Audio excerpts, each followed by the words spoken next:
Neos Marmaras is a beautiful resort town, which boasts 2 beaches at once marked with a blue flag, excellent infrastructure, and picturesque nature.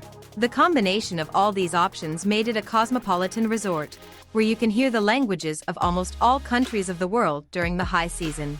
There are plenty of shops, tavern, and bars in the town. Lovers of yacht voyages can use a great chance to enjoy a sea trip. The most popular route is to head south along the coast of Sithonia. Thanks to the rugged coastline and many small islands, the coast looks incredibly beautiful. Also, yacht cruises often go to the island of Kelifos, a turtle-shaped island opposite Neos Marmaras, to swim in the open sea. It is worth mentioning the beaches in the area.